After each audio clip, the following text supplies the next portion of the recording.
Thinking of cruising along Africa's stunning west coast? Stick around because today I'm sharing all the things that you need to know before you go. Hello and welcome. We are a couple who took the plunge and retired early. Now we're traveling throughout the US and around the world. Cruising in Africa is becoming increasingly popular, and it's easy to see why. The allure of exploring diverse cultures, stunning landscapes, and experiencing the thrill of adventure as you sail along this huge continent. But what is it really like, and what do you need to know? We booked this cruise while we were on another Norwegian cruise because you usually get a good deal if you book another cruise while you're on board the ship. Full disclosure, I did not do my due diligence and research this before we booked. It sounded great, so we booked it. Don't be that guy. This was a cruise that was originally scheduled to sail to Casablanca, Agadir, Morocco, hope I'm saying that correctly, two ports in the Canary Islands, Senegal, Gambia, Ivory Coast, Sao Tome, Angola, Namibia, and our final destination in Cape Town, South Africa. So let's dive into the first thing that you absolutely need to know if you're thinking about cruising with NCL, at least NCL Sky or just NCL. Based on what we heard from other frequent NCL travelers, and we've done some NCL cruises, there's a pattern of canceling or changing itineraries after the final deposit is paid. This happened to us, and let me tell you, a lot of people were very upset. And in this case, they canceled Morocco, which was one of the biggest reasons we booked the cruise in the first place. I wanted to go to Casablanca. And the worst part is we couldn't get our money back because they did it after we did our final deposit. So definitely something to keep in mind when you're planning a trip on Norwegian Sky or NCL. The next issue was poor communication. NCL sent out a last minute notice with a list of countries where you might need a visa depending on which country you were from. Needless to say, this was a mad scramble for a lot of passengers who were trying to get everything sorted out in time. Yes, technically it's our responsibility, but honestly, it's been a little bit nicer to know in advance. And it would just been a nice gesture on their part to let us know, hey, this is, make sure you check your visa requirements. They have it in the fine print, but it'd been nice just to have that notice a lot earlier than what they did. The next thing was we had to get a vaccine for yellow fever. The cost of this vaccine was astronomical, $240 per person. And many of the countries required it. In fact, they wouldn't let you get on the ship without it. So NCL did provide this information again at the last minute. They let us know a month before the cruise was supposed to set sail.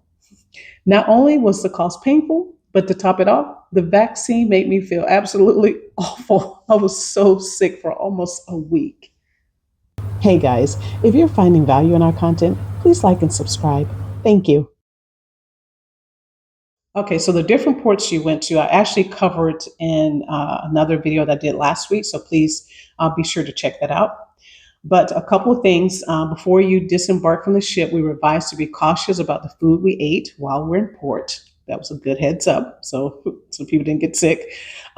There were very few excursion options, and the ones that were available were very pricey. I think part of the reason why most of the tours have police escorts.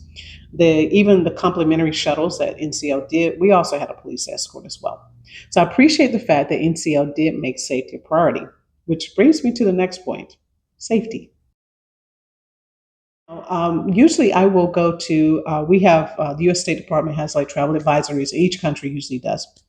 So for the ports that we were going to, the Senegal and Sao Tome, they were level 1, so that was fine. Angola was a level 2, but I actually felt pretty safe with that one because the U.S. president was visiting the country during the time that we were there, and so the security was crazy. So it was level 2, and Namibia was also level 2 as well. But I felt pretty safe walking through there as well. And what I've learned a lot of times, because I know we go to Mexico a lot, is a lot depends on where you're at. It's just like any place in America, any place in the world. You could go on one street and it's safe, and you go to another neighborhood, it's terrible. So I think you have to really be aware of your surroundings and where you're at. So speaking of safety, Ivory Coast was a level 2, but The issue with that when I went into the State Department website was they have issues with piracy. So piracy with armed robbery, I'll read it, and kidnapping for ransom, and piracy with armed robbery and kidnapping for ransom are significant threats, according to the U.S. State Department. So, with that being said, we received a letter while we're on board from the captain letting us know of additional safety measures. And they said these steps were routinely done by ships in this region. So they place additional, after we got to the African coast, they had some additional security come aboard the ship. They also dim the open deck lights at night, and they temporarily shut off the funnel at night. So we asked around, and sure enough, people were saying that they were pirates. Now, the pirates were an issue. Now, I actually saw, and I just left the gym and I was just walking. And so I actually saw a vessel that passengers were speculating were pirates. You know, rumors were rampant. But this boat was a sailing boat, small one, and it sailed close to a princess ship, which was off in the distance. And then it turned around rapidly and it headed towards our ship. They took a look at our ship and then they kept going. I don't know if this was truly a pirate ship or just people saying that, but I didn't have my camera, but I would have loved to record it and let you guys see it. So I don't know if it was pirates or not and what they would have done if they'd come on board or what the security had done either. Some people said they would spray them with water guns. I don't. Now, with the pirate situation, I am glad that nothing happened, and it doesn't sound like things were happening as much. But that would have been a fiasco because my family already thinks I'm crazy by doing what we're doing, and to have been boarded on a ship that would pirates had boarded would have been yeah, they would have never lived. We lived that one down. The next thing was disorganization. Throughout the African portion of the trip, we were reminded constantly over and over again that this was NCL Sky's first time sailing along the west coast of Africa. And it showed.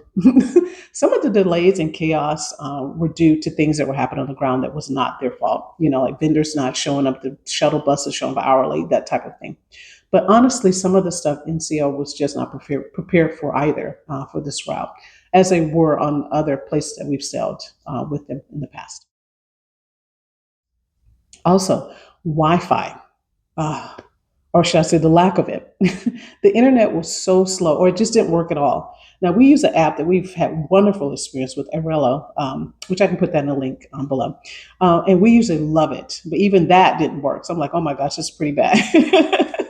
And so a lot of third-party apps, on other people's, theirs didn't work. The ship's Wi-Fi was spotty. Um, and even people that use like T-Mobile, Verizon, some of the big cell companies, they were having problems as well. So I don't know if there were not that many cell towers in the region, but either way, it was definitely a struggle with the Wi-Fi. So a lot of times we would get off the ship and try to find a cafe or something with Wi-Fi. Now, I don't want this video to feel like it's all doom and gloom, which I normally don't make negative videos. I try not to. I try to see the good in everything and make the best of everything because honestly, I have a fantastic life. But, it's like I said, I don't want this to be all doom and gloom. And there were some highlights on this trip. First of all, NCL staff, the NCL Sky staff, say that 10 times fast, the NCL Sky staff was absolutely fabulous. And they really made a difference with this particular cruise.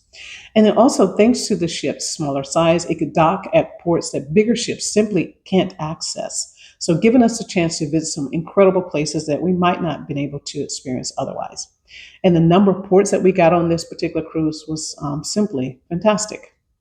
Also, this cruise took place over the holidays, and the crew really made an effort to make it special for us. It was such a nice touch what they did for us during Thanksgiving. And on top of that, we had a chance to meet some wonderful people during this trip, and we're still in touch with them today. Oh, and let's not forget the price. It was for 21 days, including flights from the US to Portugal and our gratuities on the ship for the two of us was $5,287, which I thought was a great deal. But I know there's some deal hunters and bargain hunters out there that say, you could have done better. And if that's you, please share your secrets in the comments below. I think we got a great deal. Finally, I think that there's an issue of expectations versus reality. It's so easy to get caught up in the romance of sailing along this huge continent of Africa. But it's important to know that to get as much information as you can before you book, because it's definitely a lot different than your normal cruise experience. And by managing your expectations and doing your research, and probably spend a lot more money than we spent, you can have a fantastic time on a cruise that meets your needs and maybe exceeds your expectations, whether that's on NCL Sky or another ship. Thanks so much for watching our video today. If you've had a similar experience, please share your story in the comments below. Please like, share, and subscribe to our channel. Don't forget to check out any of our other cruise related videos for more insights and tips and things to do and things that maybe you shouldn't do. Learn from us. Take care, everyone, and safe travels.